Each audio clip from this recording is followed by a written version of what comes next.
With massive layoffs in nearly every sector, weakness in manufacturing, car sales, and housing, and the biggest one-month decline in the trade deficit since the financial crisis, the economic picture is not looking good, which might explain why so many billionaires are loading up on gold, including hedge fund manager John Paulson and real estate mogul Sam Zell. Bottom line, now is the time to own gold, which is why the experts at Stansberry Research just stepped forward with a major gold prediction, arguing gold could soar as high as $3,000 by the end of the year, possibly even higher. You can find out why and get instant access to their #1 gold investment today. It's not bullion, an ETF, or a mining stock, but in the past, this gold strategy could have made you nearly 50x your money. Considering how quickly the price of gold has been moving in recent weeks, you don't want to waste any time missing out on the gains these experts believe are in store for this gold stock. To get a copy of his new free report with all the details, simply go to goldmaniareport.com. Again, that's goldmaniareport.com for a free copy of his new report. Hi, this is Daniela Cambone. Welcome back to the Daniela Cambone Show, back in studio in New York City with no shortage of news. Joining me today to dissect many charts for you is Gareth Soloway, President and CFO of InTheMoneyStocks.com and VerifiedInvestingCrypto.com. Gareth, always good to be back with you. Happy Tuesday. Hey, thank you so much, Danielle. Such a wonderful thing to be back on with you. Yes, and like I said, no shortage of news, no shortage of charts to analyze with you. I thought we'd start with Bitcoin, though I do want to talk Doge, and you know why. But let's start with Bitcoin, because you say, despite the S&P action we're seeing, Bitcoin, which traditionally would follow suit, has not really. It's been stuck in this price range. Break it down for us. Yeah, absolutely. So normally we see risk on being something that drives Bitcoin up.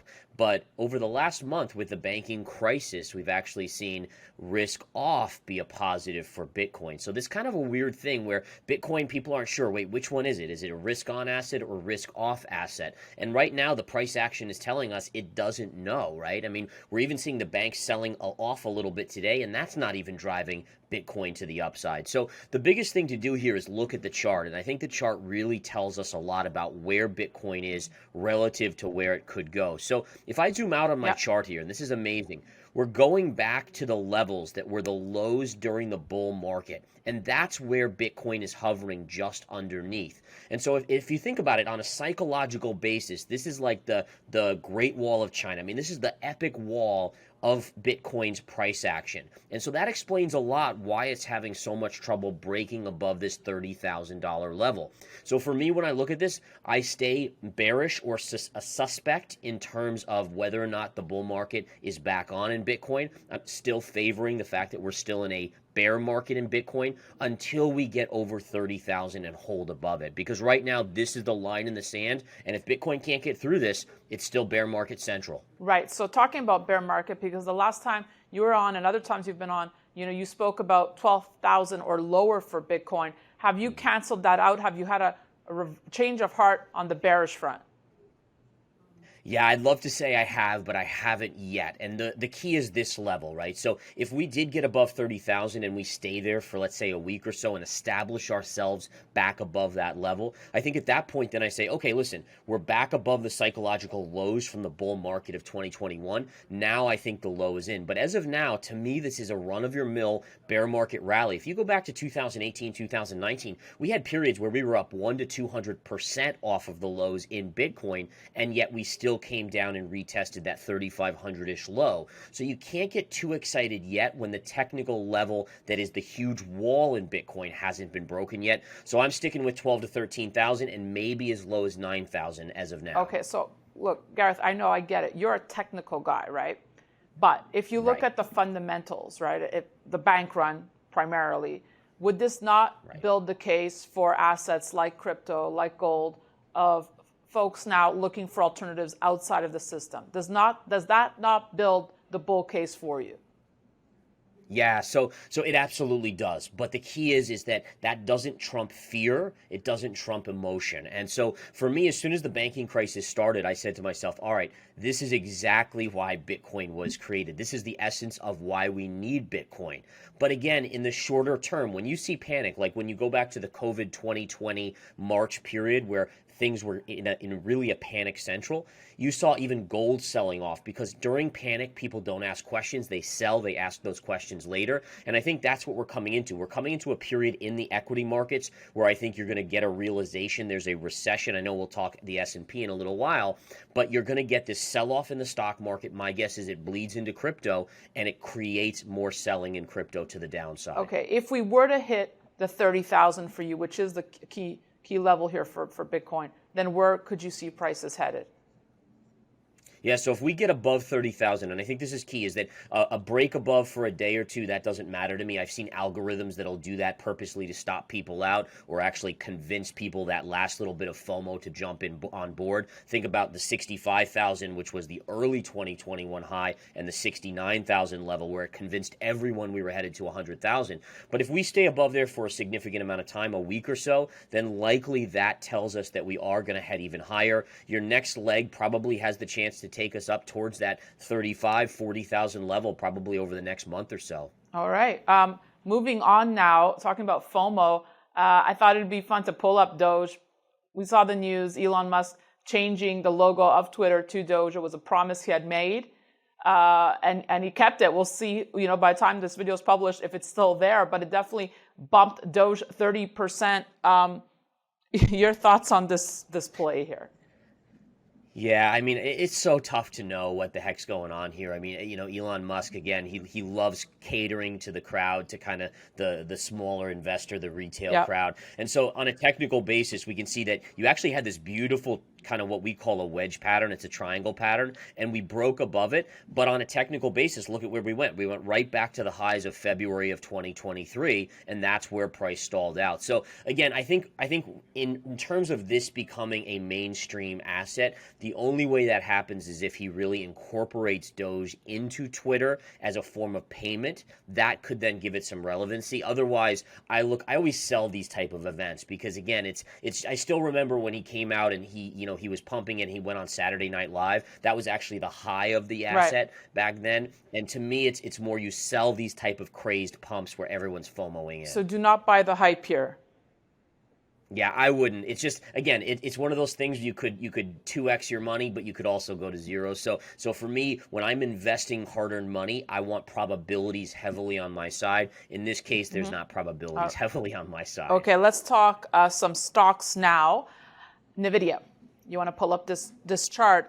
It was the best performing asset amongst the large caps in Q1 of 2022. What are you doing with NVIDIA here? Yes, so I am absolutely short right now on this stock. Okay. I do have a price point, I think is right around 274, so I'm out of the money just a little bit on this. The reason I'm short it, number one, it was the best performer of the first quarter. So what we saw later in the quarter is a lot of window dressing. For those of you guys that don't know what window dressing is, it's essentially where people, the funds out there, they say, hey, let's make our statements at end of quarter look the prettiest we can, so let's buy the stocks that were the best performers. Then when those statements go out to clients, they say, oh, they were in NVIDIA. Well, guess what? They probably only bought it at the end of the quarter, but it's still, again, the investor, the client doesn't know that. So you saw a lot of additional upside here on this stock. When you look at the valuation, when you look at the chart in front of you here, you can see so many technical levels right up into this level. So to me, it's run way too far too fast. The valuation has gotten out of control. And remember that chip stocks are cyclical. So if we are going to go into a second half recession, which is what all my metrics are telling us, then the chip stocks are going to see some downside momentum here. And even NVIDIA, which is running on AI, that's not going to be enough to sustain it because AI is still too far away from giving them a boost to earnings. Okay. Let's switch to a stock I do believe you like, which is GE. Oh, yes, I like to short it.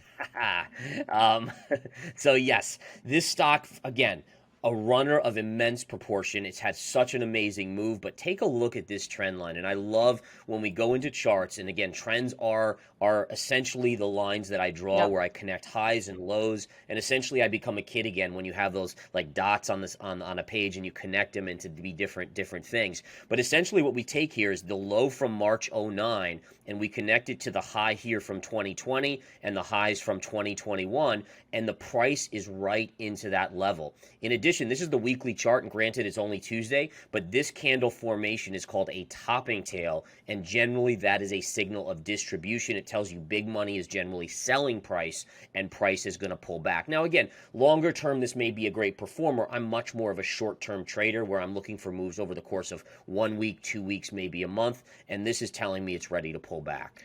One more on the stock side, I thought it'd be fun to look at McDonald's. We saw the news of the job cuts over there. And, to your point about heading into a recession, I mean, look at this as an indicator. Yeah. Yeah, absolutely. So short term, you're into a little resistance, but I will say this is the type of chart that after a small pullback, and the reason why I say small pullback is because you've literally had 1, 2, 3, 4, 5, 6, 7, 8, 9 days up in a row. So charts just aren't meant. There's going to be coaxed sellers out there where they start to come out from the woodwork. But if you look at the bigger picture here, there's a clear bull flag, right? So you have an up move and you have this downward slope. So you did break out. So on pullbacks, you buy this. And like you said, McDonald's is probably a beneficiary of a recession. Cheap food, that's where people are going to go when they lose their jobs. And again, this would be a buy on a pullback. So before we move on to commodities, just your thoughts on recession. You see it happening this year. I do. And again, we can flip over to the S&P 500, and I think it's important to recognize that the S&P has really gone nowhere in a long period of time. That's actually not a good thing. When you have a big drop from the all-time highs and then you get into this consolidation pattern, what it tells you is there's an equal amount of buyers and sellers, and that's why price is chopping sideways, right? One seller equals one buyer. Problem is, we know the retail crowd continues to be buy the dippers. So why haven't we gone higher? The answer is smart money, big money, institutional money is likely selling into it. So ultimately, my guess is we have another leg down in the second half of the year. We retest and actually take out the October lows and probably head down towards that pre-COVID high here on the chart. So I do have a downside price target at minimum by year end of 3,300 and change. I do think worst case we could even touch 3,000. What kind of correction is that in percentage terms, Gareth, that you're looking at? Yeah, from 4,000 to let's say 3,000, we're talking about a 25% drop from here. So again,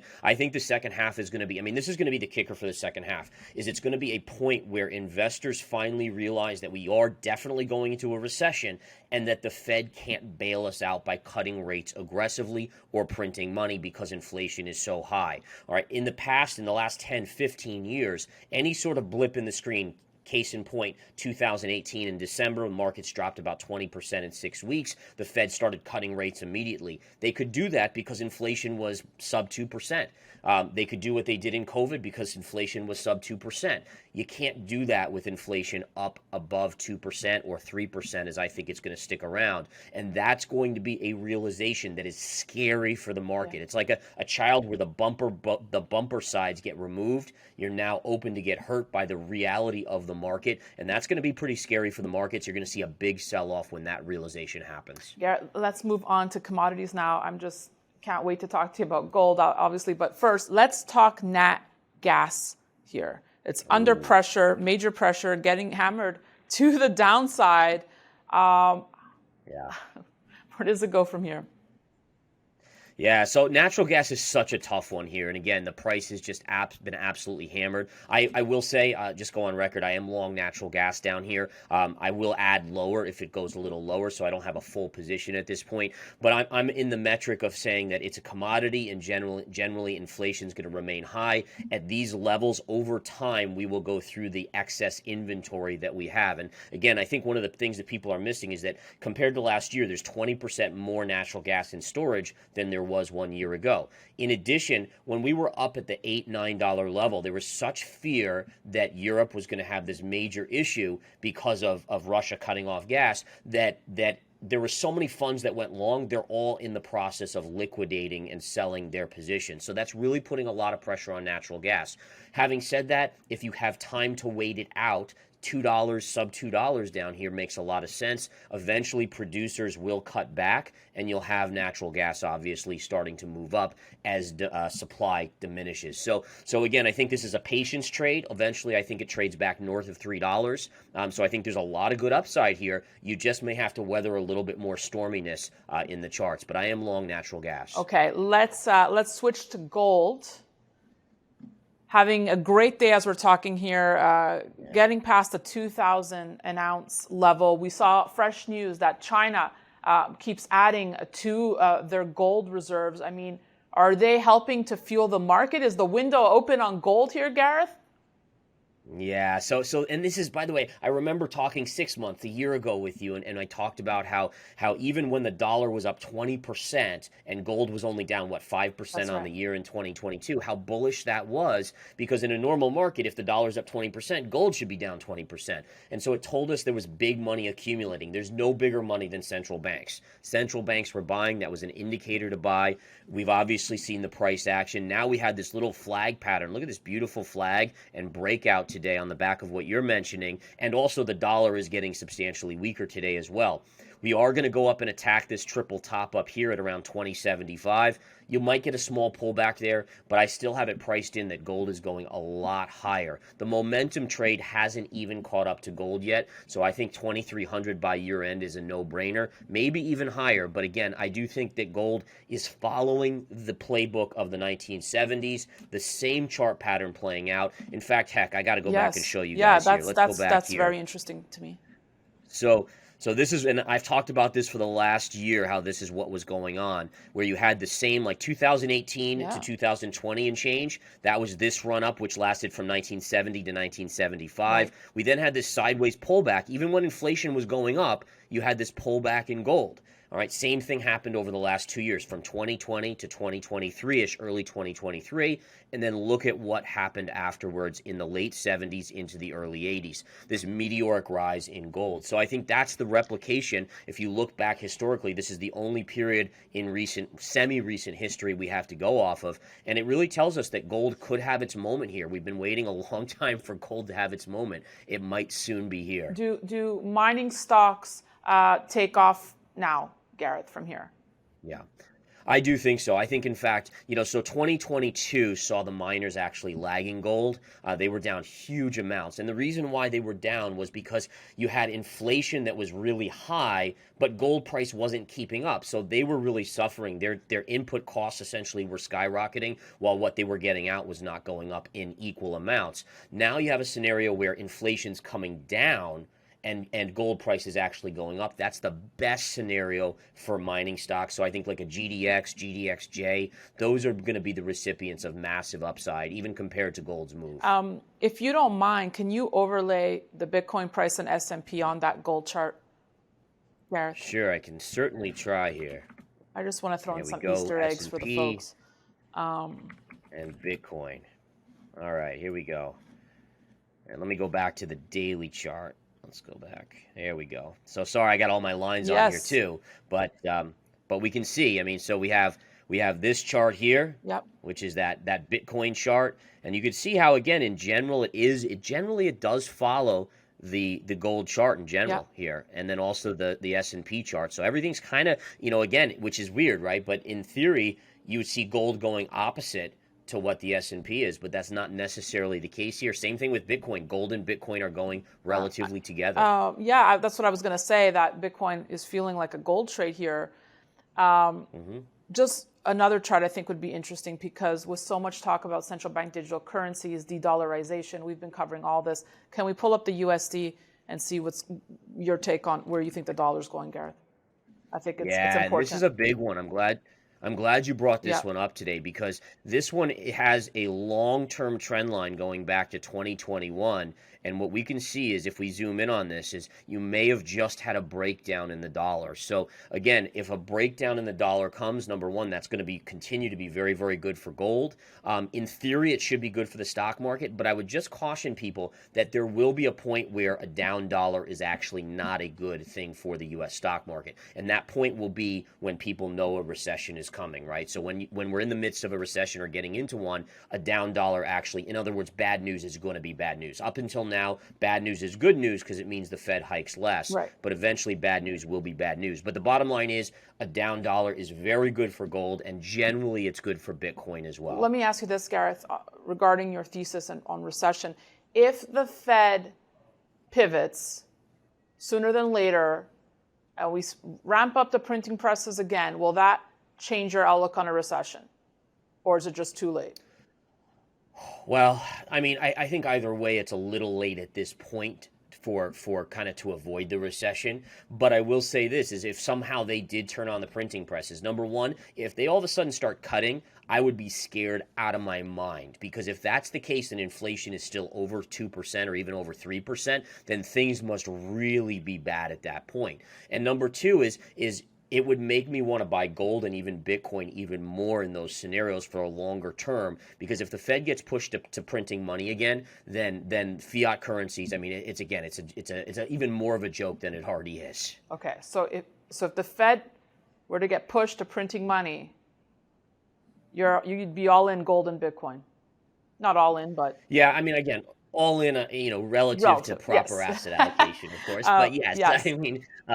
Yes, and I think it's important to recognize that the Fed again, if they are pushed to that point where they have to print again, that's going to be a very messy situation. In fact, I really hope none of us see that because again, with inflation, remember if inflation let's say is 4% or 3% and they start printing again, where's inflation going? Are we going to be Venezuela? Are we going to go to 20% a year inflation? I mean, that's the scenario which tells you how bad things must be in the economy for them to take that step to print if inflation's still above 2%. I thought we could just end, because I know I'm going to get the emails. Let me just throw out another Easter egg. Do we want to do Cardano? Sure, let's take a look at Cardano here. You're welcome, everyone Absolutely. who requested it. All right, so there's some positive stuff on Cardano here. Yeah. In fact, I'm going to erase this line. All right, so one of the reasons why Cardano has a positive kind of factor to it is that you've been in these channel lines. So these channel lines are perfectly parallel, and price has been hitting the low end and hitting the high end.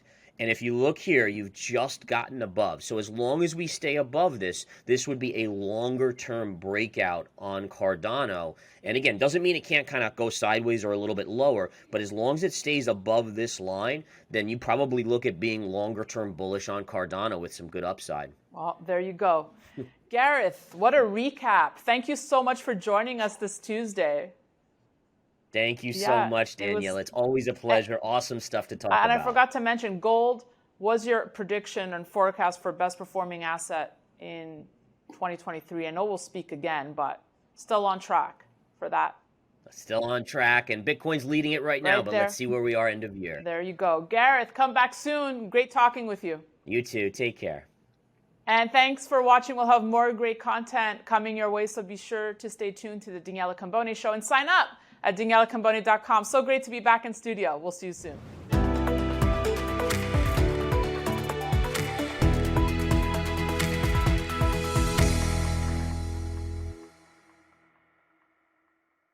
Opinions expressed on this program are solely those of the contributor and do not necessarily reflect the opinions of Stansberry Research, its parent company, or affiliates.